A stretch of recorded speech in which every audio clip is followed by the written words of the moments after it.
Hi everyone, welcome back. This is Listen. Today we're looking at Silence of the Lambs, a specific scene from the Silence of the Lambs where Clarice meets Dr. Hannibal Lecter. And Clarice is the trainee FBI agent, played by Jodie Foster.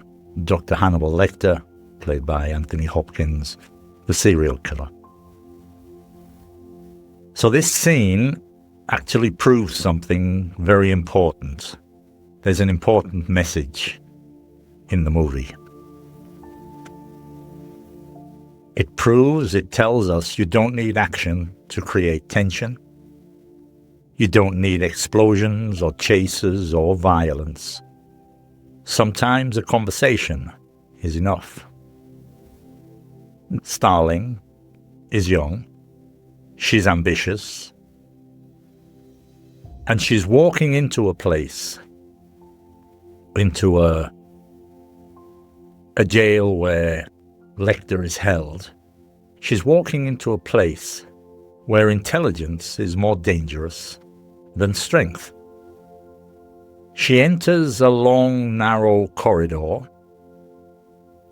where men are locked away, kept in prison or confinement, not just because they are violent, but because they are unpredictable. At the end of this corridor stands Dr. Hannibal Lecter. He's still, watching and waiting. Before Clarice even speaks, something important happens. Lecter is already sizing her up. When we say to size someone up, this means to judge or evaluate someone quickly. He's sizing her up. He looks at her posture, he looks at her clothes, and he listens to her accent. This matters because language is not just what we say, it's how we are seen, how we are perceived. Lecter immediately understands that Clarice doesn't come from privilege. Privilege in this context means social or economic advantage. He hears it in her voice, he sees it in her manners, and he lets her know this. Politely, intelligently, but cruelly. Clarice introduces herself. She explains that she's an FBI trainee, and immediately Lecter cuts through the formality. To cut through means to remove unnecessary layers. Lecter cuts through the formality. He's not impressed by her title. He's not intimidated by the FBI. Why? Because he understands something Clarice is only beginning to learn. He understands that authority doesn't come from a badge. It comes from confidence and knowledge. Clarice is only starting to understand this. Lecter knows this very well. He speaks calmly. His tone is measured. By measured, we mean controlled and deliberate. He never rushes. He never hesitates.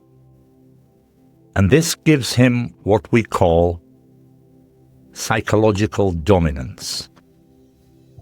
This dominance is a power over another person, psychological dominance. Clarice, on the other hand, she's careful. She follows procedure. Procedure is the official way of doing things. She follows procedure. And she asks her questions the way she's been trained. But Lecter does something here very subtly and very important. He refuses to answer directly. Instead, he redirects the conversation back to Clarice. And this is a classic tactic. A tactic is a planned method used to achieve a goal.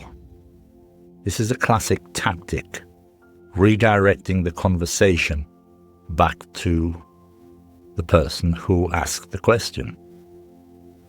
If you can control the topic, you control the power. Eventually, Lecter introduces his terms, his conditions. He explains that he doesn't give information for free. He wants what we call quid pro quo. This is something for something. And this moment, this defines the entire relationship between Clarice and Lecter. From now on, information has a cost. Knowledge requires exposure. Answers demand honesty. So Lecter is not interested in facts alone. He wants insight. Insight is deep understanding. He's not interested solely in the facts. And insight, he believes, only comes from personal truth. Now, at this point, Clarice realizes this exchange is dangerous. But she also understands that walking away means failure. And here we have one of the most powerful but unspoken questions of the scene. How much of yourself are you willing to give to succeed? Lecter begins to probe into Clarice's life. To probe into means to investigate deeply. He asks questions that sound casual, but they're not. He comments on her ambition, her desire to prove herself, to show she's capable or worthy. And he recognizes her need to escape where she came from. And this is uncomfortable because Clarice recognizes the truth in his words. This is actually where many people fail in conversation. When faced with uncomfortable truths, we often become defensive, trying to protect ourselves from criticism. Clarice doesn't do this. She listens, she absorbs things, and she stays composed, calm and controlled, composed. And this restraint, this self-control, this restraint is what allows her to survive this encounter. Lecter then ends the conversation abruptly. This means sharply, quickly, suddenly, abruptly. And he dismisses Clarice. This isn't a rejection, this is a test. He wants to see if she will walk away, leave the situation, just walk away, or come back and pay the price. Clarice leaves, she's shaken, but she's not defeated. And this is crucial. She understands now that this investigation will not just uncover a killer, it will uncover her, herself.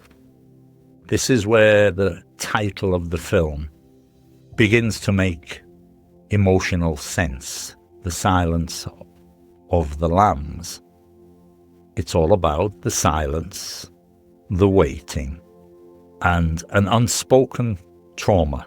Some of the key vocabulary from this scene: dominance is power or control over another person. When we say measured, we mean careful, controlled, deliberate. Procedure is the official or standard method. Insight, this is deep understanding. Restraint is control over emotions or reactions. And vulnerability, This is emotional openness that can be exploited. Some phrasal verbs we heard. To lock someone away is to imprison them or confine them. To size someone up is to evaluate them quickly. To cut through. This means to remove unnecessary formality. To probe into. This is to investigate deeply. To prove yourself. This is to demonstrate ability or worth. And to walk away is to leave a situation. You heard the saying or the concept, quid pro quo. This is a mutual exchange. It means something for something. Quid pro quo. Something for something.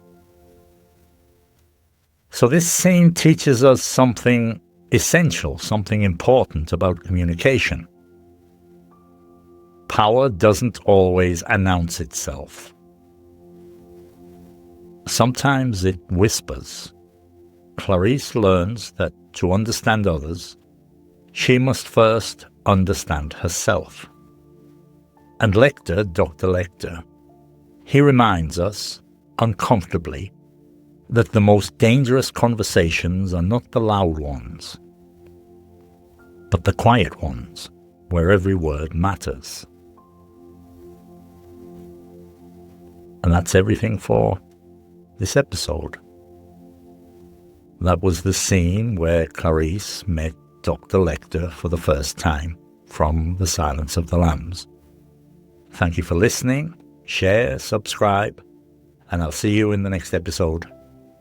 Until then, bye-bye for now.